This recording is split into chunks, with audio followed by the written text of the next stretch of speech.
Bismillahirrahmanirrahim. Assalamualaikum warahmatullahi wabarakatuh.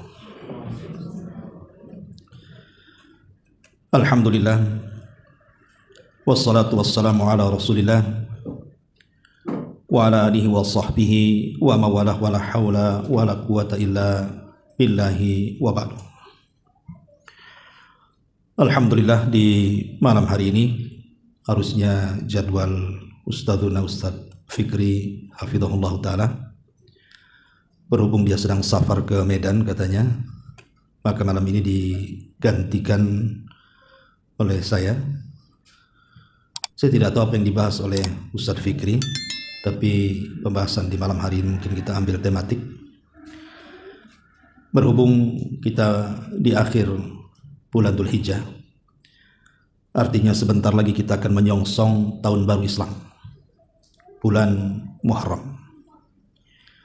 Maka pembahasan di malam hari ini kita akan membahas seputar bulan Muharram. Ma'asyiral muslimin wal muslimat, hadirin dan hadirat rahimakumullah. Kita tahu bahwa bulan Muharram ini banyak peristiwa besar yang terjadi dalam sejarah, baik sejarah sebelum Islam ataupun sejarah di dalam Islam. Banyak sekali. Lalu apa saja sejarah-sejarah ini kita akan ungkap sedikit, baru kita kembangkan ke pembahasan yang lainnya. Pertama tentu sejarah yang datang sebelum umat Islam. Di zaman Nabi Musa alaihi salatu wassalam, saat Nabi Musa alaihi salatu wassalam tinggal di Mesir, dan kita tahu bahwa Nabi Musa itu adalah nabi dari nabi-nabi Bani Israel, bahkan yang paling kondang dari seluruh nabi Bani Israel. Bagaimana tidak, dia seorang kalimur rahman, ulul azmi minar rusul. Kemudian juga dia orang yang paling banyak berdialog dengan Allah subhanahu wa ta'ala. Banyak keutamaan yang disandang oleh Nabi Musa alaihi salatu wassalam. Nabi Musa alaihi salatu wassalam diutus oleh Allah subhanahu wa ta'ala awalnya ke negeri Mesir. Singkat cerita, jadi setelah pertarungan Nabi Musa alaihi salatu wassalam dengan tukang-tukang sihir Fir'aun, yang akhirnya dimenangkan oleh Musa dan seluruh tukang sihir Fir'aun bertobat, maka sejak itu Fir'aun tidak pernah mengganggu Nabi Musa lagi, sehingga Nabi Musa fokus berdakwah di tengah-tengah Bani Israel. Tetapi Bani Israel juga bukan umat yang mudah didakwahi, sebagaimana kaum Kibti, kaum Fir'aun juga bukan umat yang mudah didakwahi. Dua kabilah ini juga menentang, walaupun mukjizat demi mukjizat hadir di tengah-tengah mereka. Akhirnya kemudian Nabi Musa alaihi salatu wassalam menginginkan Bani Israel untuk hijrah dari Mesir, karena tidak mungkin tinggal di Mesir, apalagi dengan kondisi perbudakan yang dilakukan kaum Kibti kepada Bani Israel, lebih menyusahkan dakwah Nabi Musa lagi. Makanya Musa alaihi salatu wassalam kemudian hijrah membawa Bani Israel. Tentu Fir'aun tidak terima dengan hijrahnya Nabi Musa dan membawa seluruh Bani Israel, karena akan mempengaruhi Mesir itu sendiri. Bagaimana tidak? Karena yang membangun Mesir itu kan Bani Israel, karena Allah berikan kecerdasan lebih di antara manusia-manusia yang ada saat itu.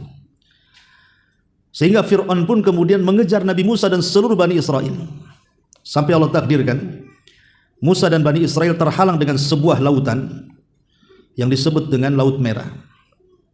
Kemarin kita umroh, sempat kita ke Jeddah, tapi karena ada sesuatu hal kita tidak bisa mampir di Laut Merah ya. Jadi Nabi Musa alaihi salatu wassalam kemudian sampai di Laut Merah itu, seluruh Bani Israel ketakutan. Kenapa? Karena di belakang pasukan Fir'aun, sementara di depan lautan. Mau pergi kemana mereka? Sehingga sebagian mereka mengatakan, wa inna lamudrakun, pasti kami akan binasa di sini, karena mereka sudah mendapati kita di sini. Tapi dengan keyakinan Nabi Musa alaihi salatu wassalam menenangkan Bani Israel, bahkan akan ada mukjizat yang tidak diperkirakan siapapun. Musa mengatakan di tengah-tengah Bani Israel, jangan takut kalian, fa inna ma'iya rabbi sayahdin, karena kebersamaan Allah dengan kita, pasti Allah akan carikan jalan keluarnya. Kenapa Musa begitu yakin bahwa dia akan selamat? Karena Musa teringat di waktu bayi. Ketika Musa di waktu bayi yang tidak punya tenaga apapun diletakkan di sebuah kotak, Yang kotak itu akan menjadi sebuah pusaka, namanya tabut. Jadi kotak itu nanti sejarahnya itu kalau Bani Israel berperang setelah meninggalnya Musa, membawa kotak itu pasti menang. Itu keyakinannya, disebut tabut namanya. Lah Nabi Musa alaihi salatu wasallam kecil, bayi itu kan berada di kotak itu. Yang namanya kotak dibuat tergesa-gesa tentu pasti ada celah-celah kekurangannya, bisa saja tenggelam. Tapi kuasa Allah Subhanahu wa taala, kotak itu tidak tenggelam di Sungai Nil kan. Sampai akhirnya merapat ke istana Firaun, kemudian diambil oleh istri Firaun Asiyah bintu Muzahim, kemudian dibuka, rupanya ada bayi mungil, itulah Musa alaihi salam. Akhirnya dirawat di istana Firaun. Jadi Musa teringat kalau bayi saja dia diselamatkan oleh Allah Subhanahu wa taala, padahal tidak ada daya dan upaya kan. Namanya anak kecil, berenang pun tidak bisa gitu. Tapi Allah selamatkan. Nah, sekarang Musa sudah jadi nabi, sudah jadi rasul. Tentu Allah Subhanahu wa taala akan lebih menyelamatkan dia lagi. Itulah keyakinan Nabi Musa, makanya mengatakan sesungguhnya kebersamaan kita dengan Allah pasti Allah akan carikan jalan keluarnya. Makanya ketika itu Jibril diutus oleh Allah turun, menjelma sebagai manusia yang tampan, berkuda dengan kuda putih, kemudian di samping Nabi Musa seolah-olah memerintahkan sesuatu. Tiba-tiba Musa betul saja memukul tongkatnya ke lautan, terbelahlah lautan itu menjadi 12 jalan. Kenapa 12 jalan? Karena Bani Israel terdiri daripada 12 kabilah. Putra Yakub itu kan semua 12 orang. Lah turunannya itu disebut Bani Israel. Karena Israel sendiri diambil dari nama lain daripada Nabi Yakub. Nabi Yakub itu namanya Israel. Makanya keturunannya disebut Bani Israel. Lah ketika kemudian tentara Fir'aun berusaha untuk mengejar, sementara Musa dan Bani Israel sudah menyeberangi Laut Merah tersebut. Lah ketika Fir'aun di tengah-tengah lautan itulah, maka Allah perintahkan Musa untuk memukul kembali tongkatnya. Akhirnya laut itu kembali menyatu dan menenggelamkan Fir'aun. Lah kata para ulama sejarah bahwa tenggelamnya Fir'aun di Laut Merah itu dan diselamatkan Nabi Musa sampai ke daratan itu terjadi di tanggal 10 Muharram. Jadi peristiwa ini terjadi di tanggal 10 Muharram, di mana Nabi Musa diselamatkan oleh Allah dari kejaran Fir'aun. Lah dari situlah kemudian Musa pun karena bersyukur kepada Allah sudah selamat dan menyelamatkan Bani Israel, maka Musa pun akhirnya berpuasa tepat pada tanggal 10 Muharram. Lah puasa inilah yang kemudian menjadi syariat umat Islam. Puasa tanggal 10 Muharram. Ini peristiwa yang pertama. Peristiwa yang kedua, ketika Nabi SAW hijrah dari Mekah ke Madinah. Hijrah dari Mekah ke Madinah karena memang kebiasaan Nabi, para Nabi, bukan Nabi SAW saja, hampir seluruh para Nabi itu ada syariat hijrah. Nabi Ibrahim di Irak tidak bisa berdakwah menghadapi Namrud, akhirnya hijrah ke Palestina. Nabi Musa dari Mesir hijrah ke Madian. Nabi Lut juga hijrah. Hampir semua para Nabi hijrah. Tetapi sebahaya-bahaya hijrah dari seluruh para Nabi dan Rasul itu hanyalah hijrah Nabi kita Muhammad SAW. Itu hijrah paling bahaya. Bagaimana tidak bahaya? Rasul dikepung. Bahkan setiap orang yang berhasil menemukan Rasul, baik hidup ataupun mati, dihadiahi 100 ekor unta. Tapi qadar Allah takdirkan Rasul selamat dengan karunia Allah Subhanahu wa taala, nikmatnya. Rasul pun berhasil hijrah dari Mekah ke Madinah. Ketika Nabi SAW hijrah ke Madinah, orang-orang Madinah ini kan rata-rata mereka dipenuhi Yahudi. Jadi pasca hijrah Rasul itu Madinah itu mayoritas dihuni Yahudi. Dari 10 kabilah, dan yang paling besar 3 kabilah, namanya Bani Quraidah, kemudian Bani Nadir dan Bani Qunaiqah. Itu kabilah yang paling besar. Semuanya ada 10 kabilah. Lah Nabi SAW heran, di tanggal 10 Muharram orang-orang Yahudi itu suka berpuasa, sehingga Nabi SAW bertanya kepada mereka, puasa apa kalian ini? Maka orang-orang Yahudi menceritakan tentang kisah Nabi Musa tadi, bahwa kami ini berpuasa karena Nabi kami, Nabi Musa, itu diselamatkan oleh Allah dari kejaran Fir'aun tepat di tanggal 10 Muharram. Maka kami berpuasa karena puasanya Nabi Musa alaihi salam, karena syukur kepada Allah Subhanahu wa taala. Lah ketika Nabi SAW mendengar alasan bahwa puasanya orang Yahudi itu karena menghargai Nabi Musa, apa kata Rasul? Kalau puasa kalian itu dasarnya adalah menghormati Nabi Musa, maka Rasul mengatakan, ana ahaqqu bi Musa minkum. Berarti saya lebih berhak menghormati Nabi Musa dibandingkan kalian. Sejak itulah Nabi SAW berpuasa dan memerintahkan para sahabatnya berpuasa. Bahkan anak-anak kecil disuruh dilatih untuk berpuasa. Dan itulah puasa pertama dalam Islam sebelum ada Ramadan. Namanya puasa Muharram, tanggal 10 bulan Muharram. Ini puasa pertama yang diwajibkan kepada umat Islam di tahun pertama Hijriah. Tapi setelah kemudian Rasul lewat 1 tahun di kota Madinah, masuk ke tahun kedua Hijriah, turun ayat surah Al-Baqarah. Faman syahida minkum syahra falyasum. Barang siapa yang melihat hilal masuknya bulan Ramadan, maka berpuasalah kalian. Maka sejak itulah Islam punya puasa sendiri, namanya puasa Ramadan 1 bulan, dan itu diwajibkan pada tahun kedua Hijriah. Setelah umat Islam punya puasa sendiri, namanya puasa Ramadan, maka menghapus kewajiban puasa 10 Muharram yang tadinya wajib menjadi sunnah. Makanya puasa 10 Muharram itu puasa sunnah, tadinya wajib, tapi dimansuh dengan kedatangan Ramadan. Tetapi bagaimanapun puasa Muharram itu adalah puasa terbaik setelah Ramadan.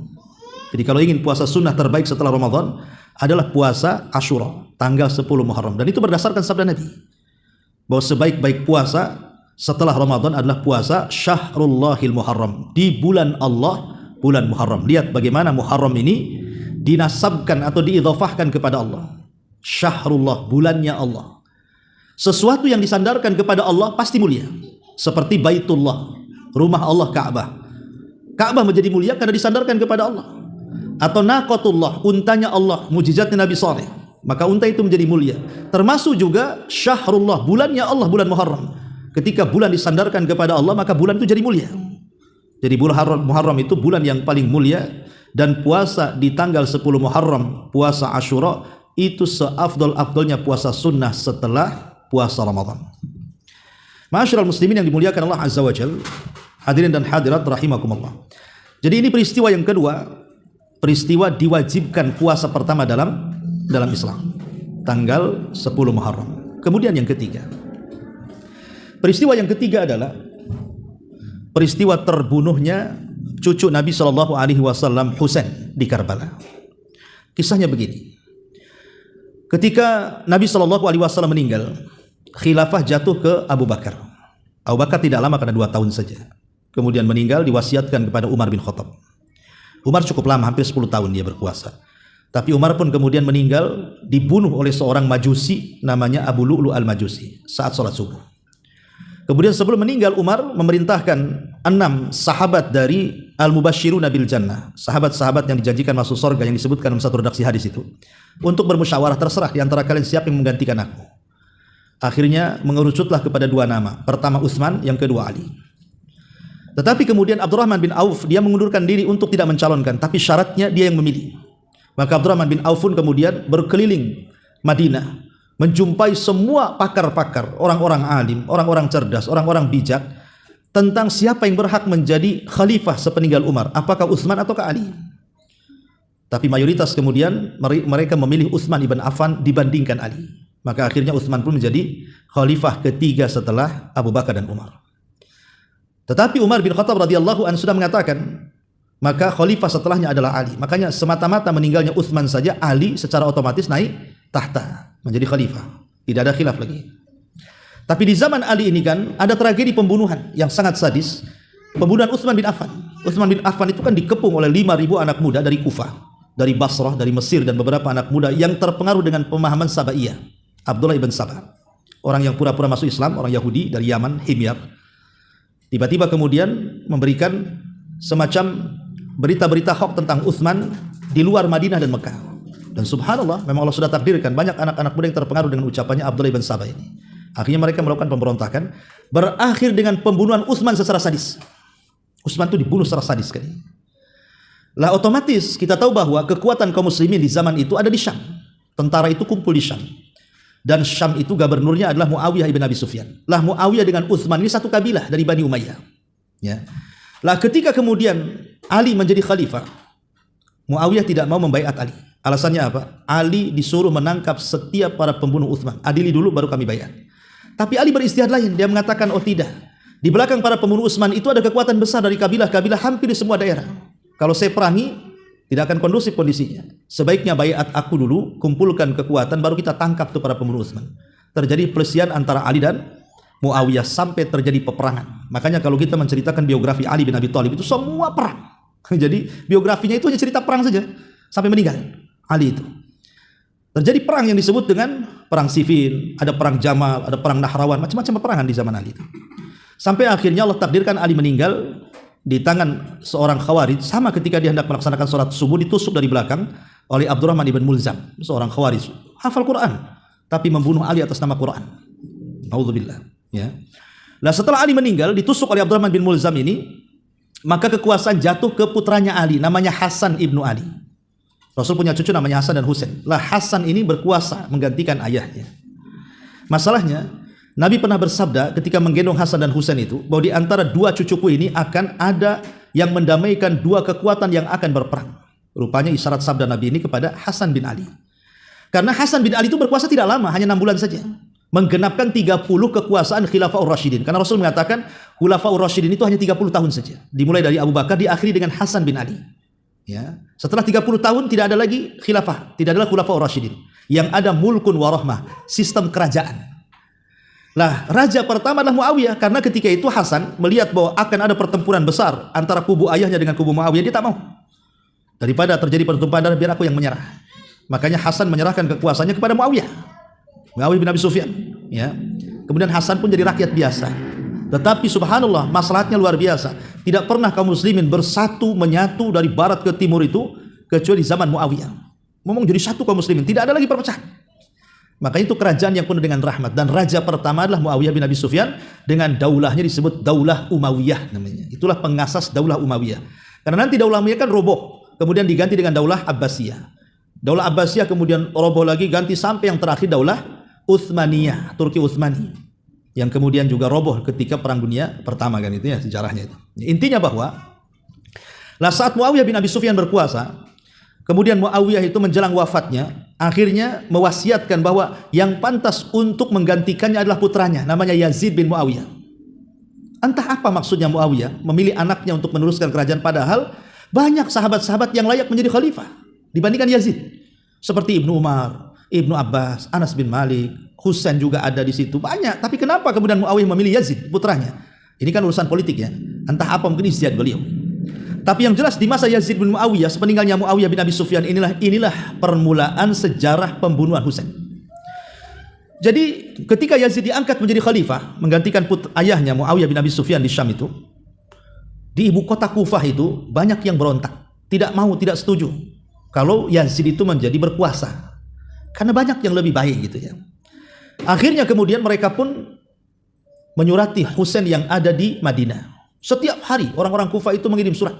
Sampai suratnya itu banyak sekali, 500 surat lebih. Dan ingat, surat menyurat di zaman itu bukan perkara mudah. Saya aja waktu kecil mondok itu kalau ada surat dari kampung senangnya luar biasa. Kadang-kadang kalau salah alamat tak sampai pula dia kan itu. Kalau zaman dulu kan satu surat saja berharga kan itu ya. Sampai kalau baca itu bisa berurai air mata tuh. Kalau zaman baheula kan itu ya. Baca surat itu mau luar biasa. Zaman sekarang biasa aja. Kadang surat undangan langsung dilempar ke tong sampah pula zaman sekarang. Nggak ada harganya kan, udah SMS, udah macam-macam sekarang kan. Jadi dengan banyaknya surat itu tentu Husain pun mempertimbangkan betul nggak orang-orang Kufah itu membaiat dirinya untuk menggulingkan kekuasaan Yazid bin Muawiyah itu. Akhirnya Husain ini mengirim sepupunya namanya Muslim bin Aqil.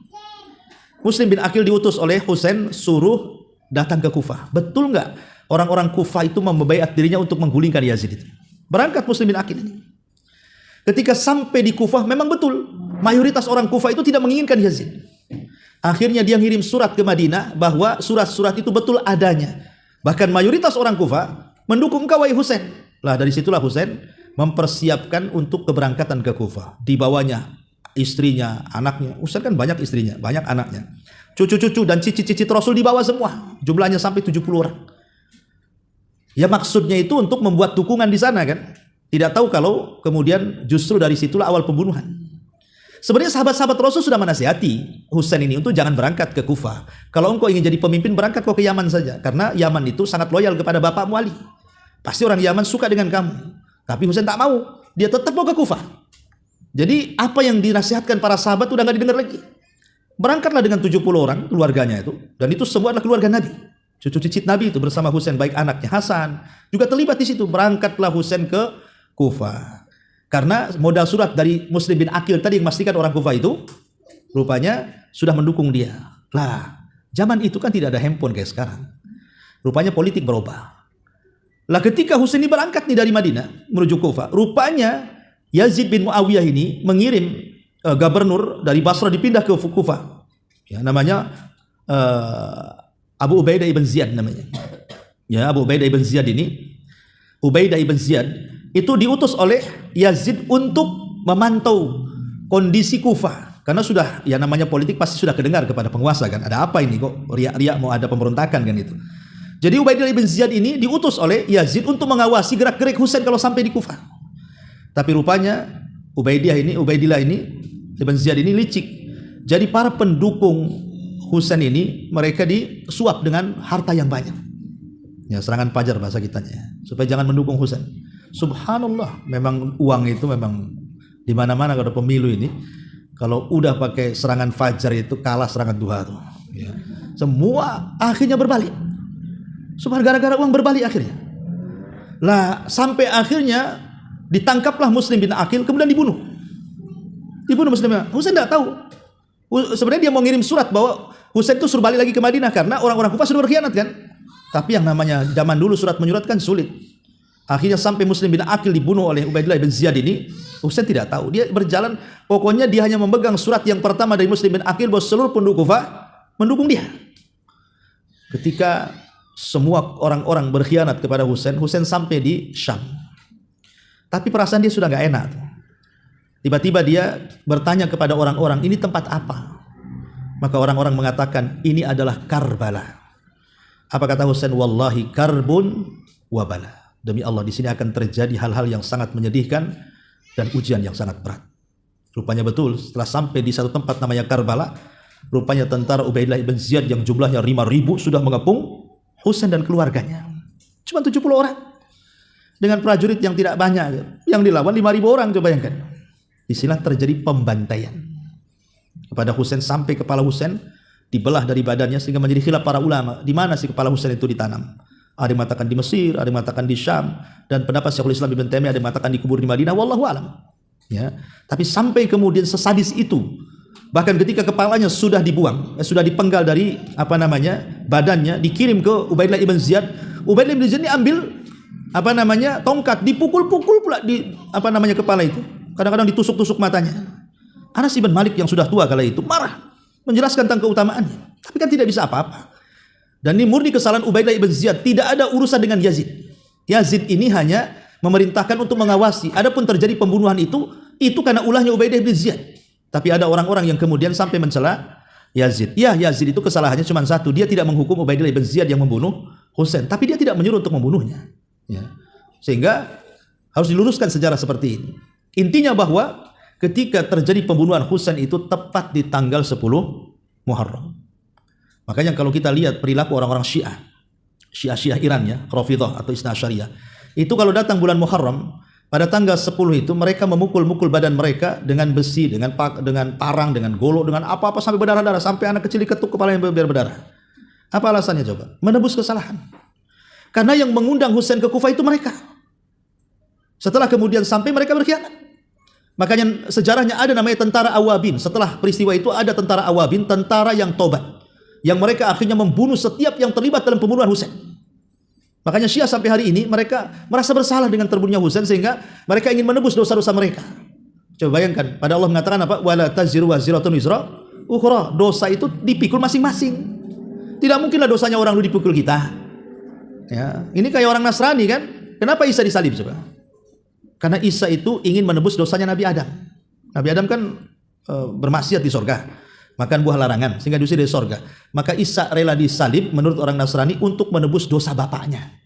Gimana kok dosa orang lain ditebus pula kan itu? Dosa itu masing-masing, nggak mungkin dosa orang ditebus kita sebagaimana juga pahala masing-masing kan gitu. Walaisa lil insani illa ma sa. Manusia itu akan bawa pahala sesuai dengan yang diupayakan, sebagaimana dosa pun wala taziru waziratun wizra ukhra. Tidak ada yang menanggung dosa orang lain. Tapi orang Syiah itu menanggung dosa kakek buyut mereka yang menelantarkan Husain sehingga terbunuh dengan cara sadis. Makanya di bulan Muharram ada 2 ulang tahun yang berseberangan. 1 ulang tahun kesedihan, 1 ulang tahun kebahagiaan. Ulang tahun kesedihan itulah orang-orang Syiah. Kalau datang bulan Muharram itu sedih banget mereka sampai memukul-mukul badan, keluar darah untuk menebus dosa nenek moyang mereka yang melantarkan Husain. Tapi di sisi lain ada yang bersenang-senang dengan terbunuhnya Husain. Siapa? Orang-orang Khawarij, orang-orang Nawasib. Orang-orang Nawasib itu kalau bulan Muharram mereka bersenang-senang. Mereka para pembenci Ahlul Bait. Ya, bersenang-senang, makan-makan dan begitu seterusnya. Makanya dikhawatirkan kalau bulan Muharram itu kan biasanya ada acara-acara gitu kan. Apa nasi apa tuh? Bubur apa tuh? Kan ada itu makan-makan bubur tuh. Zaman baheula ya, zaman sekarang enggak lah ya. Nah, nanti kalau kita sedih takutnya pula ikut acara Syiah, kalau kita senang pula takutnya ikut acara orang-orang Khawarij kan itu. Karena lah ahli sunnah tengah-tengah. Ya kita katakan Husain syahid, insyaallah kan begitu. Tapi kita juga tidak boleh bersenang-senang. Masa kita bersenang-senang di hari di mana cucu Nabi Shallallahu Alaihi Wasallam meninggal dunia? Tapi juga jangan bersedih seperti sedihnya orang-orang Syiah yang sampai memukul-mukul badan. Karena Rasul yang mengatakan, laisa minna man latamal hudud wasyaqqal juyub wa da'a bid'wal jahiliyah. Bukan termasuk umat kami Rasul, kata Rasul. Yang memukul-mukul pipi, yang merobek-robek baju, yang berteriak-teriak ala jahiliyah itu bukan umat Nabi. Itu lakukan orang Syiah. Berteriak-teriak, pukul-mukul, berdarah-darah kan begitu. Naudzubillah. Dulu Indonesia nggak ada, sekarang udah mulai ada Indonesia itu. Lihat YouTube tuh udah mulai ramai kan itu. Ma'asyiral muslimin yang dimuliakan Allah Azza wa Jalla, ini peristiwa yang ketiga di bulan Muharram, terbunuhnya Husain di Karbala. Yang terakhir, yang keempat, banyak peristiwa tapi karena juga waktu, adalah terjadinya penanggalan Hijriah. Kita tahu bahwa di bulan Rabiul Awal, kita feedback ke belakang, di bulan Rabiul Awal. Di bulan Rabiul Awal itu kan bulan sejarah juga kan, karena sejarah Nabi itu disingkat di bulan ini, awal, tengah, dan akhir. Kelahiran Rasul, memang terjadi perselisihan para ulama tentang masalah kapannya, tetapi sebagian para ulama bahkan jumhur mengatakan Rasul itu lahir di bulan Rabiul Awal. Kalau harinya jelas, Senin, itu tidak ada khilaf. Kemudian tahunnya jelas, tahun gajah, ya kan? Yang jadi masalah itu adalah tanggal dan bulan. Tanggal berapa dan bulan berapa. Itu masih diperselisihkan tentang kelahiran Nabi itu. Tapi mayoritas ulama mengatakan dia lahir hari Senin tanggal 12 bulan Rabiul Awal tahun gajah, itu yang masyhur. Ya. Kemudian juga hijrahnya Nabi. Hijrahnya Nabi di bulan Rabiul Awal dan itu sepakat tidak ada khilaf. Ya. Kemudian wafatnya Rasul juga di bulan Rabiul Awal dan itu sepakat tidak ada khilaf. Berarti 3 peristiwa di bulan Rabiul Awal itu yang diperselisihkan hanya kelahirannya. Yang disepakati hijrah dan wafatnya. Itu sepakat di bulan Rabiul Awal. Ya. Tapi kenapa kemudian bulan Hijriah tahun pertama tanggal 1 bulan 1 tahun 1 Hijriah itu kenapa diambil dari hijrah Nabi dan terjadi di bulan Muharram? Kenapa tidak di bulan Rabiul Awal? Harusnya kan di bulan Rabiul Awal kan? Tahun baru Islam itu. Karena peristiwa hijrah itu terjadi di bulan Rabiul Awal. Kenapa ditetapkan di bulan Muharram? Pertanyaannya. Ini kan harus dijawab nih. Baik, kita urut dulu sejarahnya. Jadi Umar bin Khattab radhiyallahu an, kita tahu berkuasa sampai 10 tahun lebih Umar itu. Bahkan kekuasaannya kan sampai mencaplok Persia dan sebagian Romawi. Artinya Islam itu kan merata di mana-mana. Hampir separuh dunia kan dikuasai di zaman Umar tuh. Lah di zaman itu kan belum ada penanggalan. Karena dari masa Rasul ke Abu Bakar itu setiap penanggalan itu pasti tahunnya akan disandarkan kepada sebuah peristiwa dan kejadian. Jadi kalau ada tsunami, kemudian 5 hari setelah tsunami antum lahir, berarti tahunnya tahun tsunami. Gitu maksudnya. Ataupun ada gunung meletus, ya, kemudian 10 hari setelahnya antum lahir, berarti tahunnya tahun gunung meletus. Lah ketika Rasul lahir kebetulan terjadi perang gajah 50 hari sebelumnya kan. Mekah diserang Abroha. Makanya tahunnya akhirnya tahun gajah. Itu maksudnya. Jadi itu tahun di zaman itu dinasabkan kepada peristiwa. Sehingga di zaman Umar ini ketika Islam sudah berkembang kemana-mana, maka terjadilah surat menyurat. Sehingga ada surat-surat itu yang akhirnya disalahpahami tahunnya karena nggak jelas tahunnya. Bulannya jelas, bulan Sya'ban, bulan Ramadan, bulan Rabiul Awal jelas bulannya, tapi tahunnya nggak jelas. Sehingga ini surat tahun kapan? Akhirnya kemudian para sahabat berkumpul kepada Umar bin Khattab, bagaimana kalau Islam itu membuat penanggalan sendiri?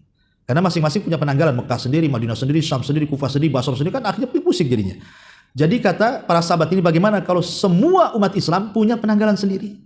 Maka setuju Umar. Akhirnya rapatlah besar-besaran. Disitulah kemudian Umar meminta pendapat kira-kira tahun, tanggal, bulan, tahun itu dimulai kapan? Dari peristiwa apa? Sebagian sahabat mengatakan, mengisyaratkan kepada penanggalan Romawi, Persia, dan banyaklah. Tapi ditolak oleh Umar. Akhirnya kemudian sebagian sahabat mengacu kepada sejarah Nabi. Bagaimana kalau diambil dari kelahirannya? Bagaimana kalau diambil dari diutusnya beliau? Bagaimana kalau diambil dari wafatnya beliau? Macam-macam, ya, ide-ide para sahabat. Tapi semua akhirnya mentah.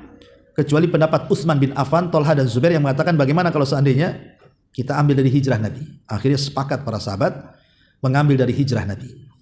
Maka ini disebut tahun Hijriah. Sepakat diambil hijrah Nabi. Kenapa? Karena hijrahnya Rasul itu adalah fathan lil Islam, kemenangan dalam Islam. merubah wajah kaum muslimin yang tertindas menjadi merdeka. Ya. Setelah sepakat nih, oke, kita ambil sejarah dari hijrahnya Nabi. Hijriah. Lalu kapan dimulainya? Umar bin Khattab radhiyallahu anhu akhirnya berdiskusi, lalu kapan dimulainya? Karena hijrahnya Rasul, saya katakan tadi, terjadi di bulan Rabiul Awal kan. Oke, sudah kita tetapkan kesepakatan bahwa tahun Hijriah itu diambil dari hijrah Nabi. Lalu tanggal 1 bulan 1-nya kapan? Akhirnya Umar bin Khattab radhiyallahu anhu berijtihad karena sebentar lagi musim haji. Ingat bahwa musim haji itu adalah musim di mana seluruh kaum muslimin datang tanpa diundang. Mereka datang semua tumplakan dari mana-mana ingin haji. Dan itu mempermudah untuk memberitahu tentang permulaan tanggal kan. Daripada ngirim surat ke mana-mana daerah, yang meninggal nunggu aja orang-orang itu datang. Nanti kasih tahu, suruh sebarkan di desanya masing-masing. Kan lebih ongkosnya lebih ringan lagi kan. Daripada ngutus orang ngantar-ngantar surat kan berapa orang ya, biaya banyak kan. Nah, itu namanya ekonomis namanya. Akhirnya kemudian kita tahu bulan haji itu dimulai kapan? Awal Dzulqa'dah, Dzulhijjah itu disebut bulan haji. Al-Hajju Asyurun, maklumat haji itu ada bulan-bulan tertentu dimulai dari Syawal, Dzulqa'dah, Dzulhijjah itu disebut bulan haji. Jadi orang-orang yang mau berangkat itu biasanya mereka dari Syawal tuh, yang jauh-jauh itu. Kemudian nanti sampai di Mekah itu di awal Dzulhijjah. Kemudian mereka tanggal 8 haji, tanggal 13 selesai, kemudian mereka pulang. Lah Umar menghendaki ketika mereka pulang sampai di daerah-daerah mereka, pasti di akhir Muharram mereka akan sampai di daerah-daerah mereka yang jauh-jauh itu. Karena perjalanan itu rata-rata 1 bulan ke Syam. Sehingga kemudian Umar mengatakan, baik kalau gitu kita tentukan penanggalan ini di bulan Muharram. Karena pulangnya jemaah haji itu pasti bulan Muharram sampai di tempat mereka. Maka Umar mengatakan kepada jemaah haji, katakan kepada orang-orang di daerah kalian masing-masing, bulan depan, maksudnya bulan Muharram, itulah penanggalan Islam pertama. Tanggal pertama, bulan pertama, tahun pertama. Maka sejak itulah bulan Muharram dijadikan patokan sebagai bulan tahun baru Islam. Nah, itu sejarahnya. Ya. Tahun baru Islam dimulai dari bulan Muharram, tahunnya dikembalikan kepada peristiwa hijrah. Disitulah akhirnya sampai sekarang terjadi seperti itu. Lah dulu dunia Islam itu sejak zaman Nabi sampai daulah Umayyah, kemudian daulah Abbasiyah, kemudian daulah Seljukiyah, macam-macam daulah sampai kepada daulah Utsmaniyah. Itu kerajaan kaum muslimin masih menggunakan penanggalan Hijriah. Tidak ada yang menggunakan penanggalan Masehi. Baru setelah Turki Utsmani bekerja sama dengan Inggris ketika itu kan dalam Perang Dunia Pertama itu. Lah orang-orang Inggris ini mensyaratkan mau membantu persenjataan atau apa, tapi syaratnya adalah merubah penanggalan Hijriah menjadi Masehi. Nah, sejak itulah kemudian dunia Islam mulai meninggalkan sejak Perang Dunia I. Jadi dunia Islam itu sudah mulai meninggalkan penanggalan Islam sampai hari ini. Ya kan? Sampai kita sekarang kan gajian kan pakai Masehi kan. Kalau antum gajian pakai Hijriah nggak dapat gaji tuh. Karena beda tanggalnya. Nah, sampai sekarang. Padahal sebenarnya penanggalan Hijriah yang dibentuk oleh Umar bin Khattab itu kan pembeda antara kita dengan orang kafir. Dan itu identitas sebenarnya. Makanya saya anjurkan antum kalau beli almanak itu, beli almanak yang Hijriahnya besar, Masehinya kecil. Jangan dibalik. Masehinya besar, Hijriahnya kecil, nonet kan itu. Enggak nampak pula di situ. Yang lebih parah lagi tak ada pula Hijriahnya. Kan ini identitas sebenarnya. Karena kejayaan Islam itu ada dalam penyelisihan kita dengan orang kafir. Kalau kita selisih orang kafir itu jaya kita. Makanya kenapa Rasulullah SAW sampai mengatakan, la yazalun nas bi khairin ma'ajalul fitra wa yuakhirus sahur. Manusia itu akan senantiasa di atas kejayaan, maksudnya umat Islam, selama mereka menyegerakan berbuka dan mengakhirkan sahur.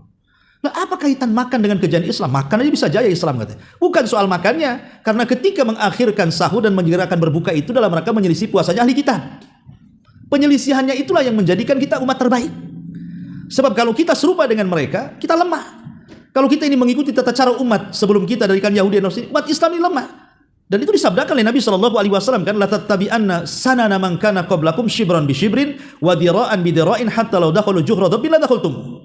Kalian nanti akan mengikuti tata cara umat sebelum kalian, maksudnya Yahudi dan Nasrani, sejengkal demi sejengkal, sehasta demi sehasta, sampai pun mereka masuk ke lubang biawak padang pasir yang berkelok sekalipun kalian ikut di belakangnya. Maknanya walaupun yang ditiru itu susah, pasti kau akan menirunya. Lihat anak-anak pang itu coba, yang apa namanya dibolongi apa namanya kupingnya sampai ditaruh di botol aqua tuh, tutup botol aqua kan di sini, sampai di sini kupingnya itu kan sakit ikhwan, ditato itu kan sakit kan. Tapi tetap aja orang Islam ikut kan, ikut juga ditato walaupun dilubangi di apa sesakit apapun, ikut kok cara mereka. Itulah yang dikatakan, walaupun mereka masuk ke lubang biawak padang pasir yang berkelok sekalipun, kita ikut di belakangnya. Dan kalau sudah seperti itu, lemah kaum muslimin. Lemah. Orang kalau sudah tidak cinta dengan budaya Islam dan cinta dengan budaya kafir, pasti lemah. Nah, inilah kemudian saya katakan tadi, ini sejarah terakhir bahwa bulan Muharram itu adalah diantaranya tercetusnya satu penanggalan dalam Islam yang disebut dengan penanggalan Hijriah. Ya, 1 Hijriah, 2 Hijriah, sekarang 14 sekian Hijriah. Baik. Ini 4 sejarah saja yang disebutkan. Sebenarnya banyak ya sejarah itu. Terutama syariah, peperangan-peperangan itu banyak terjadi di bulan Muharram dan Allah menangkan. Baik. Kalau kita tahu bahwa tahun baru dalam Islam ini adalah terjadi di bulan Muharram, maknanya beberapa hari ke depan kita akan menghadapi tahun baru Islam. Kira-kira apa yang harus kita lakukan? Amalan apa yang harus kita lakukan? Ma'asyiral muslimin yang dimuliakan Allah Azza wa Jalla, pertama tentunya dengan datangnya tahun baru Islam ini, tentu juga kita diingatkan dengan berlalunya waktu dan zaman. Bahwa ketika datang tahun baru berarti usia kita akan bertambah. Usia kita bertambah. Makanya Abu Darda radhiyallahu an, dia mengatakan, ya ibna Adam, innama anta ayyam, fa idza dhahaba minka yaumun dhahaba ba'du. Kata Abu Darda, seorang sahabat Rasul, yang mengatakan, wahai anak Adam, kalian itu hanyalah hari-hari yang berlalu. Kita ini kan hanya hari-hari yang berlalu. Apabila satu hari lenyap dari badanmu, maknanya lenyap pula satu hari dari umurmu. Jadi dengan bertambahnya tahun, itu bukan panjang umurnya, tapi pendek umurnya. Makanya tidak benar kalau seandainya ada orang yang sedang ulang tahun, lagunya panjang umurnya, panjang umurnya. Kita katakan pendek umurnya, pendek umurnya. Ya, makan berlalu, hari saja hilang kok satu hari dari usia kita. Dari mana panjang umur? Makanya di sini kata Abu Darda diingatkan bahwa dengan berlalunya waktu, dengan datangnya tahun baru, berarti di sini ada muhasabah. Ingat, usia kita ini pendek. Berarti sudah, kalau Allah tentukan usia kita 50 tahun, kemudian sekarang sudah 49 tahun 9 bulan, berarti kan tinggal sebulan saja usia kita ini. Ini kan harus jadi perhatian. Makanya sampai dikatakan oleh Abu Hazim rahimahullahu taala, ajaban liqaumin ya'maluna lidarin yarhaluna anha kulla yaumin marhala wa yada'una an ya'malu lidarin yarhaluna ilaiha kulla yaumin marhala. Aku sangat heran kepada sebuah kaum yang berlalu padanya satu hari, satu bulan, satu tahun dalam kehidupannya, mereka tenang-tenang saja, seolah-olah tidak berpikir akan terjadi kematian. Dan mereka meninggalkan satu hari apabila berlalu untuk tidak beramal, padahal jelas-jelas bahwa dia sedang menghadap kepada Allah Subhanahu wa taala pada setiap hari yang berlalu dari badannya. Bahkan Fudail ibn Iyad radhiyallahu rahimahullahu taala pernah berjumpa dengan seorang kakek. Fudail ibn Iyad ini berjumpa dengan seorang kakek. Ditanya, "Kam umruka?" Kek, berapa umurmu? Kata si kakek ini, "Sittuna sanatan." Ya Imam, usiaku 60 tahun. Apa kata Fudail bin Iyad? Kata Fudail bin Iyad, "Idzan anta mundu sittina sanatan tasiruna ilallah. Tushika antasila." Kalau begitu, dengan usiamu yang sudah 60 tahun, berarti kau sudah panjang itu perjalananmu menuju Allah, hampir-hampir kau akan sampai. Karena sudah mendekati dengan kematian kan. Kata Fudail itu, dengan umurmu yang 60 tahun, berarti kau ini sudah berjalan lama menuju Allah Subhanahu wa taala, dan engkau sebentar lagi akan sampai. Apa kata kakek ini? Inna lillahi wa inna ilaihi rajiun. Ya Imam, bukankah kita datang dari Allah dan akan kembali kepada Allah? Kata Fudail ibn Iyad, kau paham mana inna lillahi wa inna ilaihi rajiun itu? Kata kakek ini tidak tahu. Fasir lana, kalau gitu tafsirkan. Apa maknanya? Maka Fudail bin Iyad mengatakan, yang dimaksud inna lillah, sesungguhnya kita ini milik Allah, artinya inna lillahi abdun, kita ini dicipta sebagai hamba. Wa inna ilaihi rajiun, wa inna ilaihi rajiun, arafa annahu mauqufun baina yadayhi. Dan kita akan kembali kepada Allah, maksudnya kita akan dihadapkan di hadapan Allah, dan kita disuruh mempertanggungjawabkan semua perbuatan kita di dunia di hadapan Allah Subhanahu wa taala. Itulah makna inna lillahi wa inna ilaihi rajiun. Kita kan sering mengucap kalimat ini, apalagi ada orang mati kan. Inna lillahi wa inna ilaihi rajiun, bapak fulan meninggal, ibu fulan meninggal kan itu ya. Apa sih makna inna lillahi wa inna ilaihi rajiun? Kata Fudail bin Iyad, inna lillah maksudnya inna lillahi abdun, kita ini sebagai hamba. Wa inna ilaihi rajiun, dan kehambaan kita akan ditanya di hadapan Allah Subhanahu wa taala. Makanya kakek ini mengatakan, kalau kita akan ditanya wahai imam, kira-kira amalan apa yang bisa meringankan jawaban?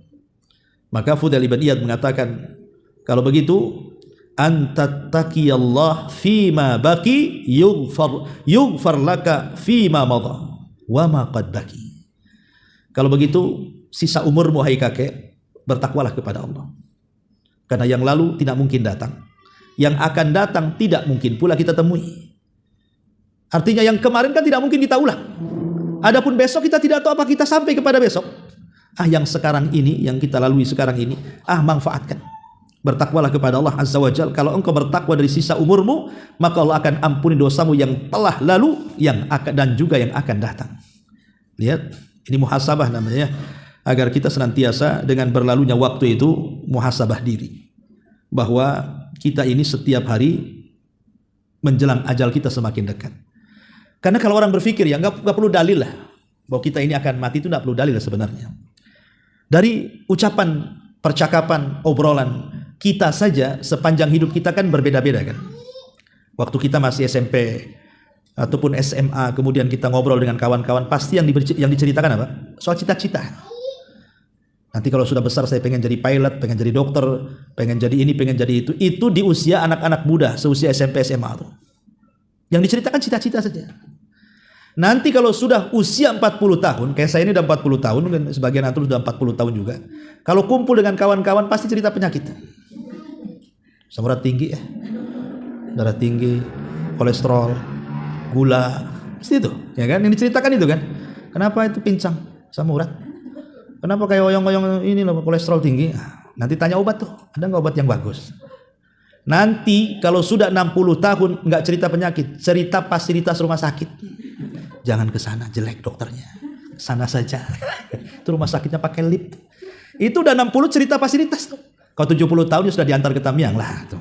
Ini udah nggak ada lagi cerita kan. Sebenarnya kan dari marhalah ucapan kita saja, itu kita tahu bahwa kita ini akan dekat dengan kematian kan. Dari obrolan kita saja, dari umur ke umur itu sebenarnya mengantarkan kita kepada mati. Tapi ada orang-orang itu yang disebut tua-tua keladi itu. Makin tua itu makin jadi dia, tak tahu jadi apa. Tapi yang jelas bahwa kalau secara logika, apalagi secara dalil, logika saja kita bisa merasakan dekatnya kematian kita dengan perbincangan obrolan dari tahun ke tahun itu. Tapi banyak orang yang tidak mengambil ibrah. Ya, ma'asyiral muslimin wal muslimat rahimani wa rahimakumullah. Jadi di sini saatnya muhasabah. Apabila datang bulan Muharram, itu saatnya kita muhasabah. Dan manfaat muhasabah itu dua. Satu, kita akan semakin kenal siapa Tuhan kita. Kemudian kita akan bertanya, sudahkah kita ini melakukan hak-hak yang Tuhan kita perintahkan kepada kita?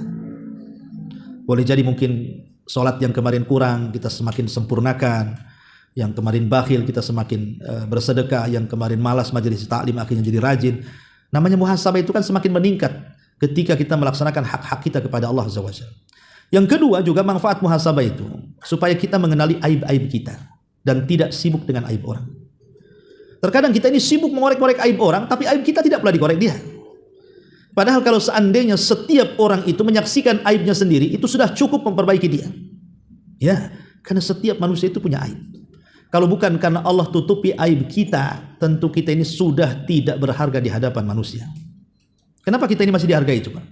Presiden masih dihargai, menteri masih dihargai, jenderal-jenderal masih dihargai, orang-orang kaya masih dihargai, ustadz-ustadz, ulama-ulama masih dihargai. Kenapa coba? Karena Allah masih tutup aib mereka. Kalau Allah bongkar aib mereka satu persatu, tidak mungkin satu menghargai orang lain. Pasti menghinanya. Makanya Imam Ahmad ibn Hanbal rahimahullahu ta'ala sampai mengatakan ketika dia di pasar, barang-barangnya, dia kan belanja, datang murid-muridnya dari mana-mana. Dengan mengatakan, ya Imam, biar barangnya kami bawa aja ke rumah, kau pulang aja. Ini barang-barang kami yang bawa. Kata Imam Ahmad, jangan. Ini barang-barang saya, yang angkat juga saya. Kalian menghormati saya itu karena kalian tidak tahu aib saya saja, kata Imam Ahmad. Kalau kalian tahu aib saya yakin kalian akan mengambil pasir kemudian meletakkan di kepalaku. Jadi karena Allah masih menutup aib kita ini saja, makanya kita masih dimuliakan di sini. Makanya di antara faedah muhasabah itu, kita lebih mengenali aib-aib kita lah. Gak usah cerita aib orang. Gak usah, karena kalau kita mengorek aib orang, nanti Allah korek aib kita walaupun dalam rumah kita sendiri. Karena itu sabda Rasul, barang siapa yang tatabba auratal muslimin, tatabba Allahu auratahu walau kana fi baiti. Siapa yang mengorek-orek aibnya orang Islam, maka Allah akan bongkar aibnya dia walaupun di dalam rumahnya sendiri. Maka di antara faedah muhasabah itu kenali aib diri kita sebelum mengenali aib orang lain. Kemudian juga di antara muhasabah datangnya bulan Muharram itu adalah al-isti'dad, semakin persiapan. Ya, semakin persiapan sebagaimana hadis Nabi SAW nasihat kepada Ibnu Umar, ya Ibnu Umar kun fid dunya ka'annaka gharib aw abiri sabil. Wa Ibnu Umar, jadilah kau ini orang asing ataupun seorang musafir yang hanya singgah sesaat untuk berangkat kembali. Maka disebutkan oleh Hasan Al-Basri rahimahullahu taala, dia mengatakan apa? Al-mubadaratul mubadarah fa innama hiyal anfas. Law qad khubisat in qat'at ankum a'malakum allati taqarrabuna biha ila Allah.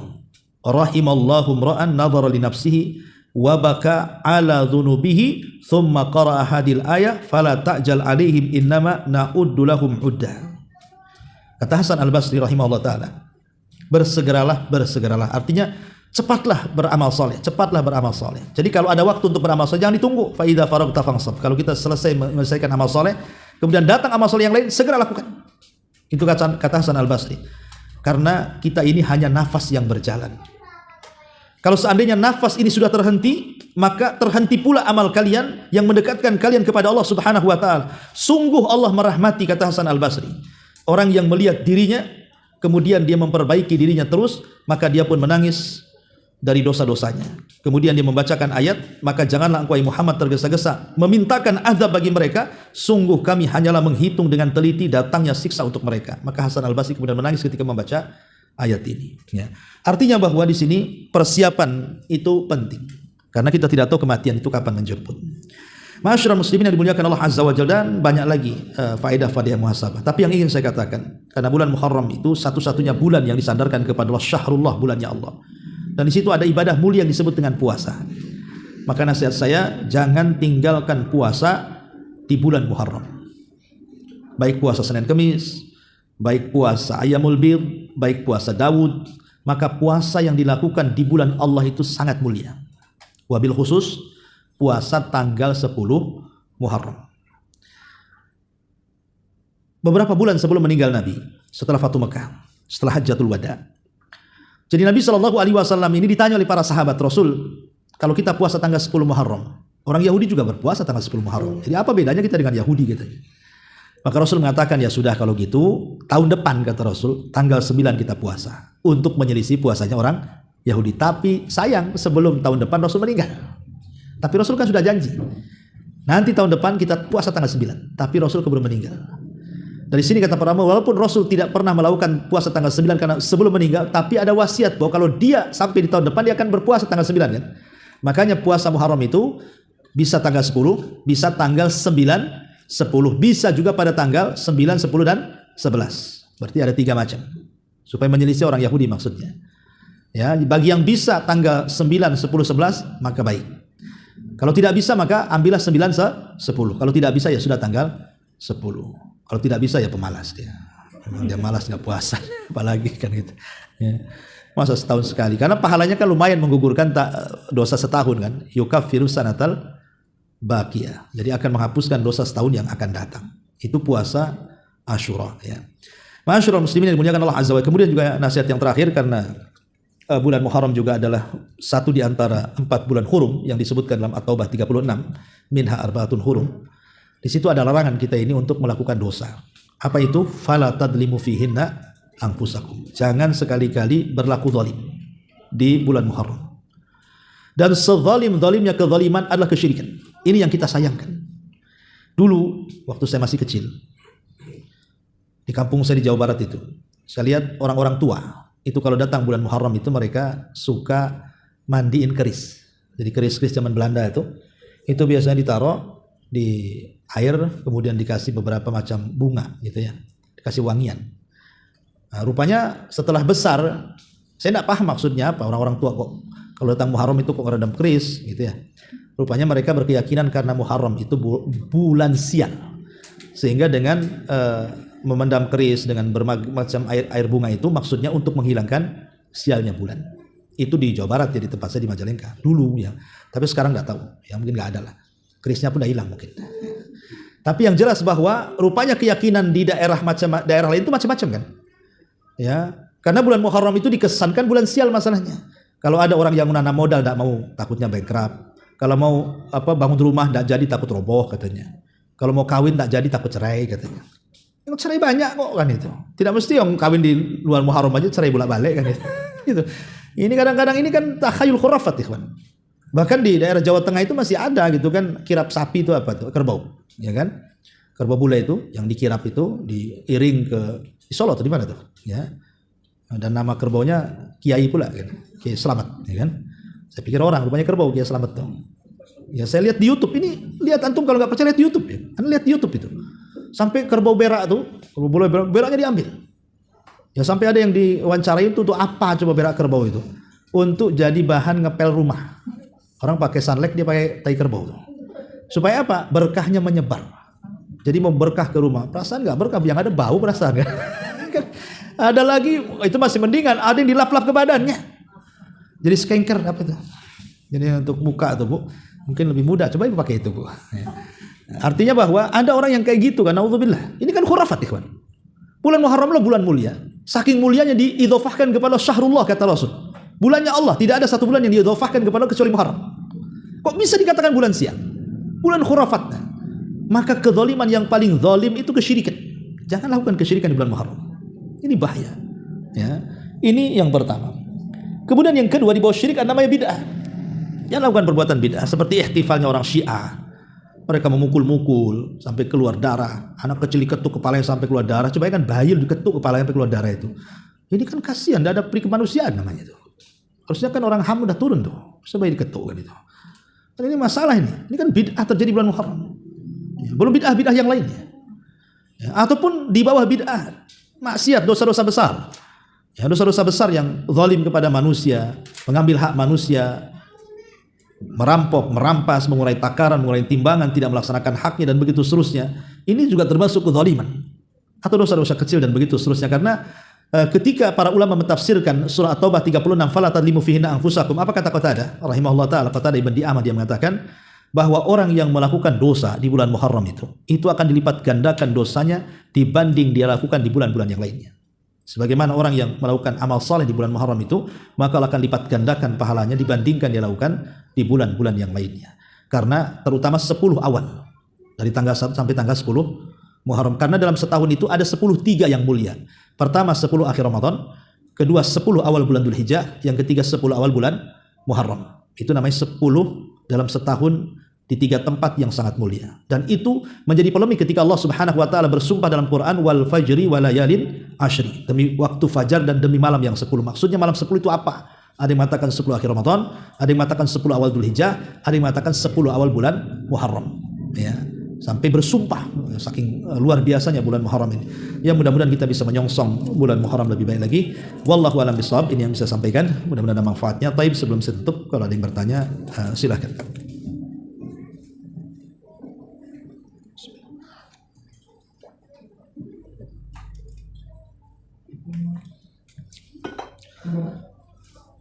Iya, nggak ada, kayaknya udah ngantuk. Ya. Kita tutup dengan doa kafaratul majelis. Subhanakallahumma bihamdika, asyhadu an la ilaha illa anta, astaghfiruka wa atubu ilaik. Allahu akbar. Assalamualaikum warahmatullahi wabarakatuh.